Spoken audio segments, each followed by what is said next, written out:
no compromise. Unga side liyo, enga side liyo. It's a GT promise.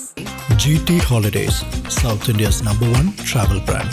Visa H1B விசான்னு ஒரு visa இருக்கு. அதாவது அமெரிக்காவுடைய visa நடைமுறைகள்ல பல category இருக்கு. H1B விசாங்கிறது நீங்க ஒரு கம்பெனி உங்களை கான்ட்ராக்ட் பேசிஸ்ல வேலைக்கு எடுத்துட்டு போறது 2.5 வருஷம் 3 வருஷம் எடுத்துட்டு இருப்பாங்க. ஒரு கம்பெனி அமெரிக்காவில் வச்சிருக்காரா உங்களை நான் வேலைக்கு எடுக்கிறேன்னா அந்த விசாவுக்கு பேர் H1B விசா. சில பேர் வந்து ஒர்க்கிங் விசாம்பாங்க. அதுக்கு அந்த ஒர்க்கிங் விசா தான் அமெரிக்காவை பொறுத்தவரைக்கும் H1B விசா. இப்போ ட்ரம்ப் வந்த பிறகு என்ன நடக்குதுன்னு பார்த்துட்டு இருக்கிறோம். பார்த்தீங்கன்னா அந்த விசா நடைமுறைகளை குடியேற்ற முறைகளை வந்து ரொம்ப ஸ்டிக் பண்றாரு. H1B விசாவுக்கு இனிமேல் அப்ளை பண்ணா $100,000 நீங்க வந்து பே பண்ணணும். கிட்டத்தட்ட ஒரு 8.5 லட்சம் ரூபா 9 லட்சம் ரூபா வரும். இதை நீங்க பே பண்ணி தான் அந்த H1B விசாவுக்கு நீ அப்ளை பண்ணணும் அப்படின்னு பண்ணோடனே 2 நாளா வந்து ஃப்ரைடே அந்த சட்டத்தை வந்து கொண்டு வர போறோம். இது வந்து வர்ற சண்டே நைட் 12 மணிக்கு மேல வந்து அப்ளிகபிள் ஆயிரும். அமெரிக்கா முழுவதுமே பெரிய டிஸ்கஷனா போகுது. H1B விசாவில் கிட்டத்தட்ட லட்சக்கணக்கான மக்கள் அங்க இருக்கிறாங்க. ஆல்ரெடி இப்போ H1B விசா வச்சிருக்கிறவங்களுக்கு இது எந்த விதமான பாதிப்பும் கிடையாது. இங்க ஆப்போசிஷன் லீடர் பார்ட்டிஸ் சில பார்ட்டிஸ் வந்து இப்போ கோர்ட்டுக்கு போயிட்டாங்க. இந்த கேஸ் வந்து கோர்ட்ல இருக்கு. ஏன்னா ஒரு $100,000 ஒரு பெரிய அமௌண்ட். விசா ப்ராசஸ்க்காக இவ்வளவு பெரிய அமௌண்ட் கேட்கறது வந்து இல்லீகல், இது தப்பான விஷயம் அப்படின்னு இப்போ நிறைய எதிர்கட்சிகள் அங்க இருக்கக்கூடிய சமூக ஆர்வலர்கள் அமெரிக்காவில் கோர்ட்டுக்கு போயிருக்காங்க. ஏன்னா அவ்வளோ ஒரு பயம் டக்குன்னு பரவி இல்ல பயம் மட்டும் கிடையாது, நிறைய குழப்பங்கள். அங்க இருக்கக்கூடிய நிறைய H1B இருக்கிறவங்க அட்வொகேட்ஸ் போய் குமிர ஆரம்பிச்சிட்டாங்க. 50க்கும் மேற்பட்ட உலக நாடுகளில் 100 கோடிக்கும் அதிகமான ஆகாயம் தமிழ் பார்வையாளர்களுக்கு பேரன்பும் திருநன்றி. ஆகாயம் நேயர்களுக்கு வணக்கம். ஒரு சராசரி குடும்ப பின்னணியிலேருந்து வர்ற ஒருத்தங்களுக்கு எப்படியாவது படித்து முடிச்சு என்ன டிகிரி முடிக்கிறோமோ வெளிநாட்டுக்கு போயிடணும், குறிப்பாக US போயிடணும், அங்கே போய் செட்டில் ஆகிடணும். செட்டில் ஆகிட்டோன்னா நம்ம வாழ்க்கையினுடைய ஒரு பெருங்கடமை இல்லைனா ஒரு பெரிய கனவு முடிஞ்சிருச்சு அப்படிங்கிறதா இன்னை வரைக்குமே இந்தியன் ஹவுஸ் ஹோல்ட்ஸில் ஒரு பெரிய ட்ரீமாக இருக்குது. அதில் நிறைய இடர்பாடுகள் வந்தாலும் சமீபத்தில் இந்த H1B விசா ரிலேட்டடாக அதில் யாரெல்லாம் விருப்பப்படுறாங்களோ இல்லை விருப்பப்படாதவங்களே கூட அதில் ஐயோ என்ன இப்படி ஆயிடுச்சு அப்படின்ற ஒரு குழப்பத்துக்கு ஆளாயிட்டாங்க. இந்த H1B விசானா என்ன, அதில் ஏற்பட்ட குழப்பம் என்ன, இன்னைக்கு என்ன சூழ்நிலையில் இருக்குது அப்படின்றது குறித்து விரிவாக பேசலாம். நம்ம கூட மூத்த பத்திரிகையாளர் திரு சுபேர் அவர்கள் இருக்காங்க. வணக்கம் சார். வணக்கம் சார். இந்த H1B விசா அப்படின்னா என்ன சார்? முதல்ல அதுலேருந்து ஆரம்பிப்போம். எல்லாரும் ரேஷன் கார்டு மாதிரி கட்டாயம் வாங்கியே ஆகணும்னு ஆசைப்படுறாங்களே. டாலர் தேசம், கனவு தேசம், பலருடைய வாழ்க்கையினுடைய கனவுகளை நிஜமாக்கக்கூடிய தேசம், சொந்த ஊர் அப்படின்னு நிறைய பேருக்கு அது ஒரு கனவு இருக்கு. அது படிச்சு முடிச்சோமா யூஎஸ்ல போய் சாஃப்ட்வேர் இன்ஜினியரா யூஎஸ்ல போய் செட்டில் ஆகிட்டோமா, உடனே அந்த ஃபேமிலியை செட்டில் பண்ணா அது சும்மா சொல்லக்கூடாது. 2000க்கு பிறகு பல குடும்பங்களினுடைய வாழ்க்கையை உயர்த்தியது வந்து அமெரிக்கா தான். அதுக்கு வந்து மாற்றுக்கிறது கிடையாது. இந்திய குடும்பங்கள் சராசரியான குடும்பங்கள், சாமானிய குடும்பங்கள், ரொம்ப ஒரு பின்தங்கிய நிலையில் இருந்த குடும்பங்களை எல்லாம் அந்த ஒரு பெரிய கை கொடுத்து தூக்கி விட்டது. அந்த தலைமுறை உருவாக்கி விட்டதுல வந்து டாலர்ஸ்க்கு மிகப்பெரிய பங்கு இருக்கு. பல ஊர்களில் வந்து ஒயிட் ஹவுஸ்னே வீடு கட்டி வச்சிருப்பாங்க. பார்த்துருப்பா ஞாபகார்த்தமா அமெரிக்க மாப்பிள்ளைகள் அமெரிக்க வீடுகள்ங்கிற மாதிரி இருக்கும். அப்போ அந்த சாஃப்ட்வேர் இன்ஜினியர் அப்படிங்கிறது ஒரு படிப்பை முடித்தோடனே அவங்க நேரடியாக போகக்கூடிய இடம் அமெரிக்கா தான். ஏன்னா அமெரிக்காவில் நிறைய சாஃப்ட்வேர் கம்பெனிஸ் இருக்குது, வேற ஒன்றும் கிடையாது. அமெரிக்காவோட தட்பவெப்பநிலைகள்லாம் கிடையாது. அமெரிக்காவில் நிறைய சாஃப்ட்வேர் கம்பெனிஸ் இருக்கிறதுனால அவங்க வந்து குறைவான சம்பளத்தில் இங்கே இருக்க ஆட்கள் கிடைப்பாங்க. ரொம்ப பிரில்லியண்ட்டாக இருப்பாங்க, ஸ்மார்ட்டாக இருப்பாங்க, நீண்ட நேரம் வேலை செய்வாங்க. அமெரிக்கர்களை பொறுத்த வரைக்கும் 5 நாள் வேலை பார்க்கணும், 2 நாள் ரெஸ்ட் எடுக்கணும், ரொம்ப லேசியாக இருப்பாங்க, சம்பளம் அதிகமாக கேட்பாங்க, நிறைய அவங்களுக்கு ரூல்ஸ் அண்ட் ரெகுலேஷன் இருக்குது, அப்படிலாம் இருக்குது. அதனால என்ன பண்ணுறாங்கன்னா அமெரிக்காவில் இருக்கக்கூடிய மென்பொருள் நிறுவனங்கள் என்ன பண்ணுறாங்கன்னா வெளிநாடுகள்லேருந்து ஆட்களை எடுக்க பார்க்குறாங்க. அதுக்கு முதல்ல வந்து அவங்க வந்து இந்தியாவை சூஸ் பண்ணுறாங்க. இந்தியாவில் சவுத் இந்தியாவை சூஸ் பண்ணுறாங்க. இன்றைக்கி அமெரிக்காவில் இருக்கக்கூடிய வெளிநாட்டை சேர்ந்தவர்களில், அது சாஃப்ட்வேர் துறையை சேர்ந்தவர்களில் தமிழ்நாடு ஆந்திராவை சேர்ந்தவர் தான் பெரும்பாலும் இருக்கிறாங்க. அவங்க அதிகமாக இருக்கிறாங்க. ஏன்னா அவங்க வந்து என்னென்னா நேர காலம் பார்க்காம ஒர்க் பண்ணுறாங்க, ஸ்மார்ட்டாக ஒர்க் பண்ணுறாங்கிறதுலாம் காரணம். அப்படி எடுக்கக்கூடியவர்கள் தான் இந்த விசா H1B விசான்னு ஒரு விசா இருக்குது. அதாவது அமெரிக்காவுடைய விசா நடைமுறைகளில் பல கேட்டகரி இருக்குது. H1B விசாங்கிறது நீங்கள் ஒரு கம்பெனி உங்களை கான்ட்ராக்ட் பேசிஸில் வேலைக்கு எடுத்துகிட்டு போகிறது 2.5 வருஷம் 3 வருஷம் எடுத்துகிட்டு இருப்பாங்க. ஒரு கம்பெனி அமெரிக்காவில் வச்சிருக்காரா உங்களை நான் வேலைக்கு எடுக்கிறேன்னா அந்த விசாவுக்கு பேர் H1B விசா. ஓகே. ஒவ்வொரு நாட்டுக்கும் ஒரு பேர் இருக்குது. அது வந்து விசா, சில பேர் வந்து கான்ட்ராக்ட்பாங்க, சில பேர் வந்து ஒர்க்கிங் விசாம்பாங்க. அந்த ஒர்க்கிங் விசா தான் அமெரிக்காவை பொறுத்தவரைக்கும் H1B விசா. சிம்பிளாக சொன்னால் அப்படி ஒர்க்கிங் விசா. நீங்கள் வேலை பார்க்குறதுக்கு உங்களுக்கு நான் வந்து ஹையர் பண்ணுறேன், விசா கொடுத்து நான் உங்களை கூப்பிட்டு போகிறேன். ஒவ்வொரு நாடு மிடில் ஈஸ்டில் பண்ணி அதுக்கு ஒரு பேர் சொல்லுவாங்க. அப்போ ஒவ்வொரு நாட்டுக்கும் இருக்குது.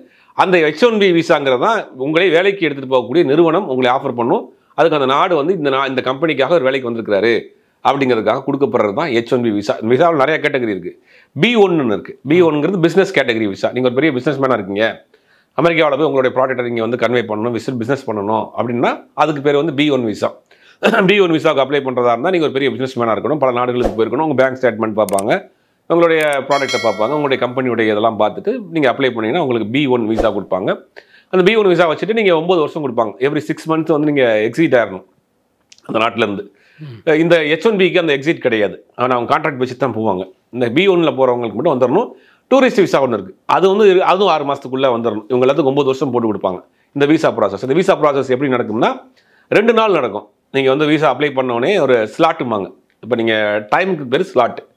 நீங்கள் ஆன்லைனில் போய் அந்த வெப்சைட்டில் நான் யூஎஸ்க்கு போகிறேன், என்ன பர்பஸுக்கு போகிறேன், பிஸ்னஸா H1Bயா இதை என்னங்கிறத பார்த்து அதை நீங்கள் அப்ளை பண்ணிட்டீங்கன்னா உங்களோட டாக்குமெண்ட்லாம் ஸ்கேன் பண்ணி அப்ளை பண்ண பிறகு உங்களுக்கு எந்த டேட்டு உங்களுக்கு சில அவைலபிள் ஸ்லாட் இருக்கோ அந்த டேட்டுக்கு நீங்கள் போகணும். குறிப்பிட்ட ஃபீஸ் அன்றைக்கெல்லாம் வந்து பார்த்தீங்கன்னா ஒரு 15,000 20,000 கூட தான் ஃபீஸ் இருக்கும். அதுக்கு முதல் நாள் வந்து பயோமெட்ரிக் ப்ராசஸ்னு ஒன்று நடக்கும். பயோமெட்ரிக் ப்ராசஸ்னால் நீங்கள் போய் உங்களுடைய ஃபிங்கர் பிரிண்ட்டு, ஐபாலு, உங்களுடைய ஹைட்டு, வெயிட் இதெல்லாம் உங்களுடைய எல்லாம் எடுத்துகிட்டு அமுச்சு விட்ருவாங்க. அடுத்த நாள் வந்து ஒரு இன்டர்வியூ இருக்கும். அப்போ நீங்கள் நீங்கள் அப்ளை பண்ண டாக்குமெண்ட்டையும் ஹார்ட் காப்பி கையில் வச்சுருக்கணும். நீங்கள் க்யூவில் நின்று வரிசையில் நின்று உள்ளே போனோடனே அங்கே வந்து ஒரு இன்டர்வியூ பண்ணவர் இன்டர்வியூவர் இருப்பார். அப்போ உங்கள்கிட்ட கேட்பார், நீங்கள் எதுக்கு போகிறீங்க, என்ன பண்ணுறீங்க, உங்களுடைய பேங்க் ஸ்டேட்மெண்ட் என்ன, உங்களுடைய பிஸ்னஸ் என்ன, எவ்வளோ நாள் தங்க போகிறீங்க, எங்கே போய் தங்க போகிறீங்க அப்படின்னு உங்கள் ஃபேமிலி பேக்ரவுண்டு எல்லாத்தையும் கேட்பார். நீங்கள் அப்ளை பண்ண டாக்குமெண்ட்டுக்கும் நீங்கள் சொல்கிற டாக்குமெண்ட்டுக்கும் மேட்சாக இருக்கான்னு பார்ப்பாங்க. மேட்சாக இருந்துச்சு உங்களுக்கு நம்பிக்கைக்கூடிய விஷயமா இருந்ததுன்னா உங்கள் பாஸ்போர்ட்டை வாங்கி வச்சுக்கிட்டு நாளைக்கு வாங்க, நாளைக்கு உங்களை வந்து ஒரு இடத்துக்கு வர சொல்லுவாங்க. அது ஒரு இடத்துல போய் நீங்கள் பாஸ்போர்ட் போனீங்கன்னா உங்களுக்கு சீல் கொடுத்து விசா கொடுத்துருவாங்க. நீங்கள் பறந்து போய் விடலாம் அமெரிக்காவுக்கு. இல்லையா உங்களுக்கு மேல் சந்தேகமாக இருக்குது, நீங்கள் இப்போ கொடுத்த டாக்குமெண்ட்டுக்கும் நீங்கள் பேசுகிற பேச்சுக்கும் அங்கே சந்தேகமாக இருக்குது, மிஸ்மேட்சாக இருக்குது அப்படின்னா உங்கள் டாக்குமெண்ட்டை வேறு ஒன்றும் சொல்ல மாட்டாங்க, உங்கள் பாஸ்போர்ட்டை கையில் கொடுத்துட்டு next time C you next time பார்ப்போம் பாய்னு அனுப்பிச்சு விட்ருவாங்க. ரிஜெக்ட் ஆயிடுச்சுன்னு அர்த்தம். ரிஜெக்ட் ஆயிடுச்சுன்னு அர்த்தம். இதுதான் வந்து விசா ப்ராசஸ் இந்தியாவில் இருக்கக்கூடிய, இந்தியாவில் உலகம் முழுக்க விசா யூஎஸ் விசா ப்ராசஸ் இதுதான். ஒன்று யூஎஸ் விசா நீங்கள் வாங்கிட்டீங்க, எந்த கேட்டகரி யூஎஸ் விசா வாங்கிட்டாலும் ஒரு கிட்டத்தட்ட ஒரு 20 சங்கன் கண்ட்ரின்னு சொல்லுவாங்க.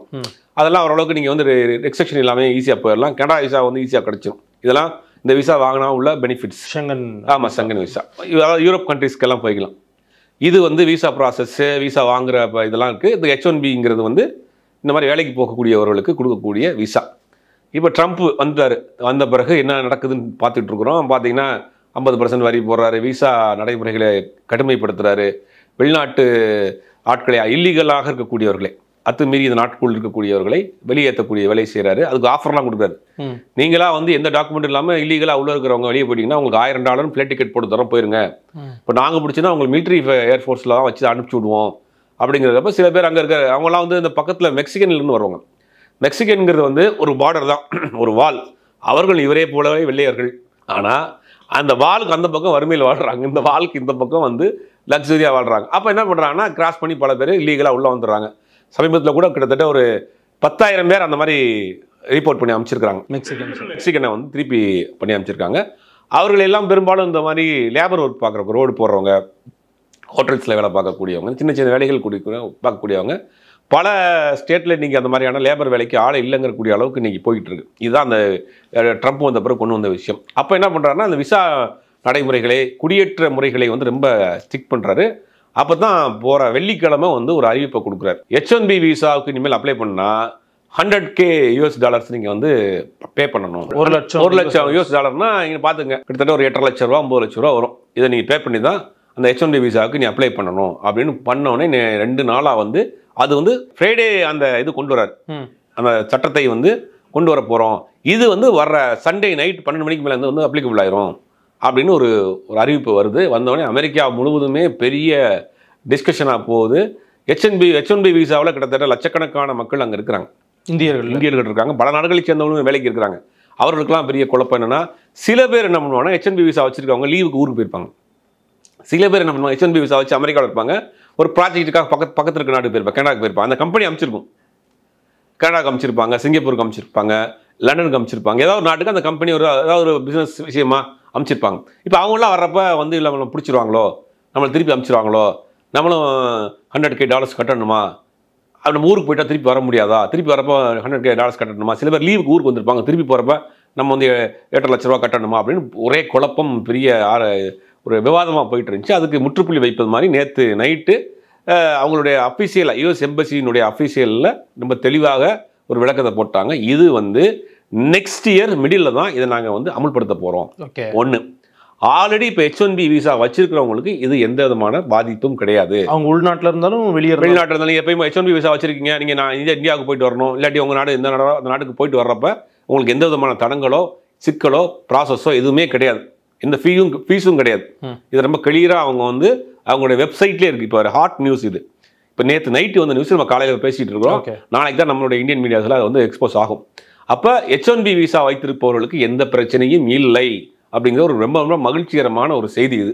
ஓகே, அப்பாடான்னு இருங்க. நெக்ஸ்ட் இயர் தான் இந்த விசாவை வந்து அவங்க ஆரம்பிக்க போகிறாங்க. அதுவுமே நெக்ஸ்ட் இயரில் நீங்கள் அப்ளை பண்ணுறவங்களுக்கு சில ரிஸ்ட்ரிக்ஷன் வச்சுருக்காங்க. இப்போ இது ஒரு பக்கம் இருக்கா, நெக்ஸ்ட் இயர் ஆரம்பிக்கிட்டோம், அதை கொண்டு வரட்டும். அதுக்கு முன்னாடி இங்கே ஆப்போசிஷன் லீடர் பார்ட்டிஸ் சில பார்ட்டிஸ் வந்து இப்போ கோர்ட்டுக்கு போயிட்டாங்க. இந்த கேஸும் வந்து கோர்ட்டில் இருக்குது. ஏன்னா ஒரு $100,000 ஒரு பெரிய amount.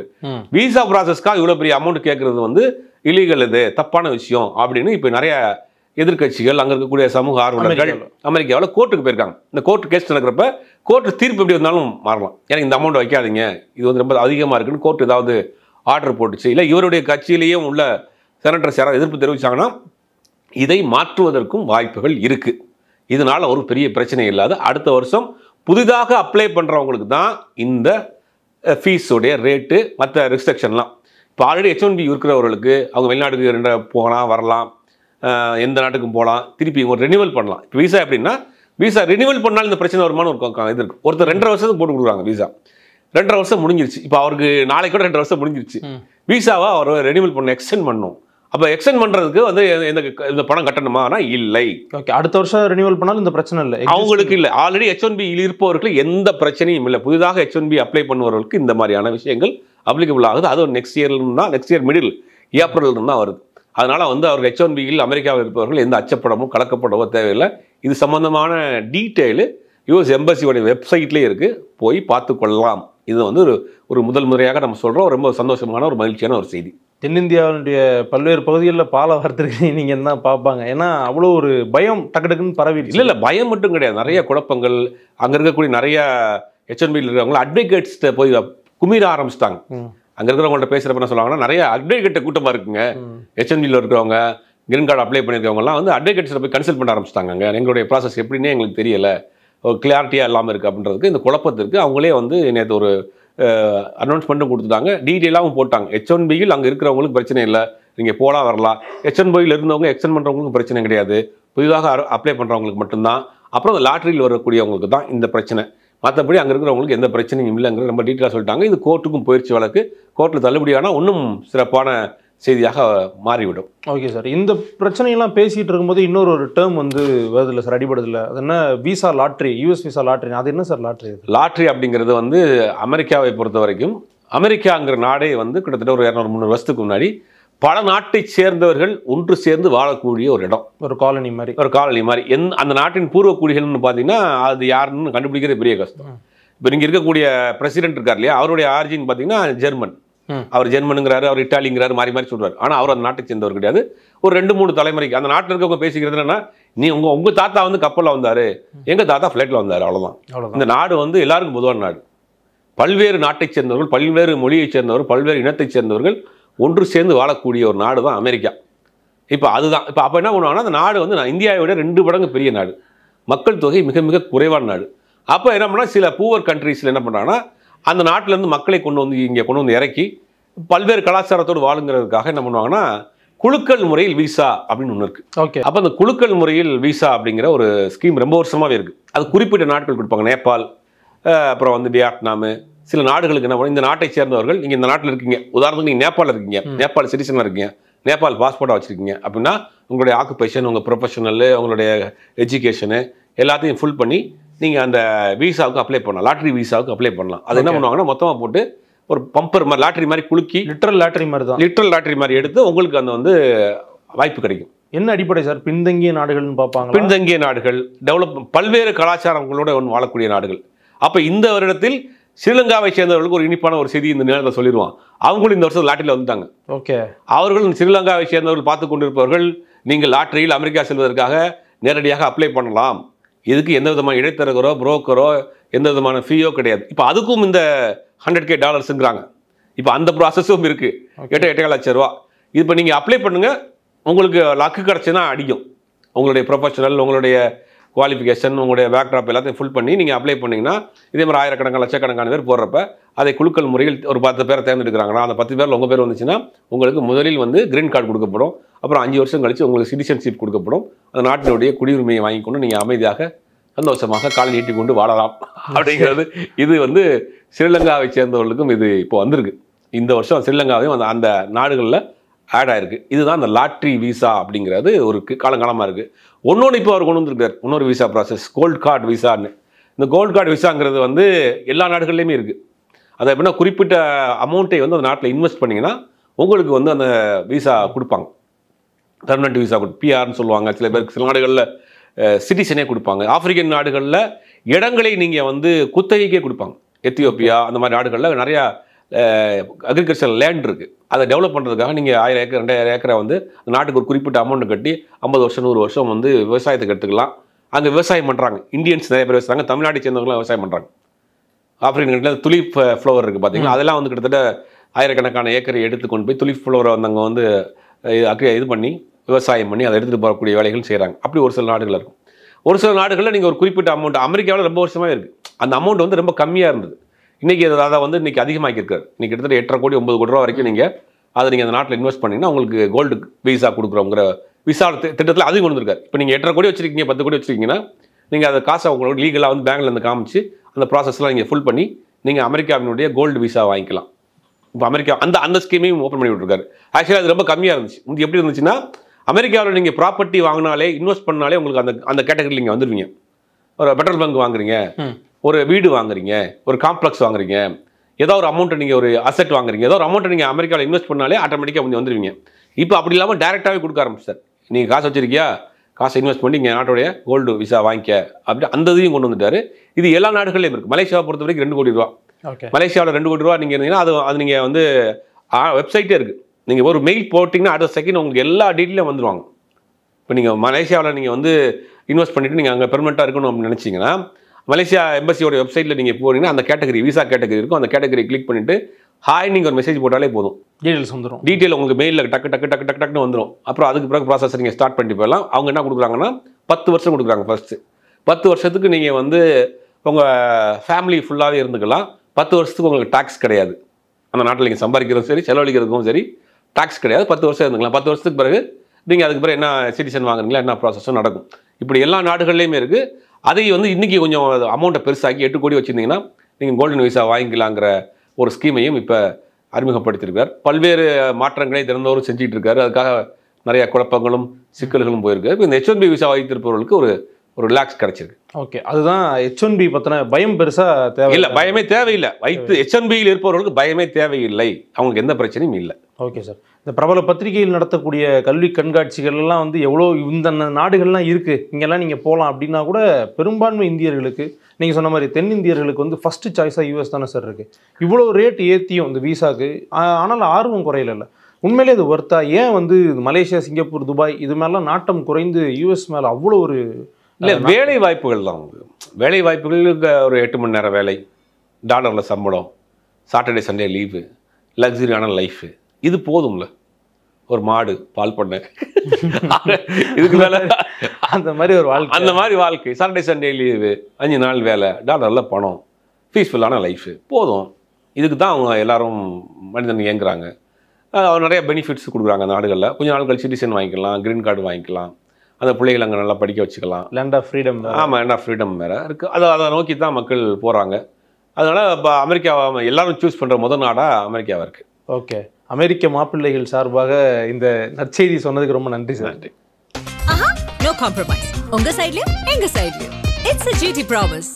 GT Holidays, South India's #1 travel brand.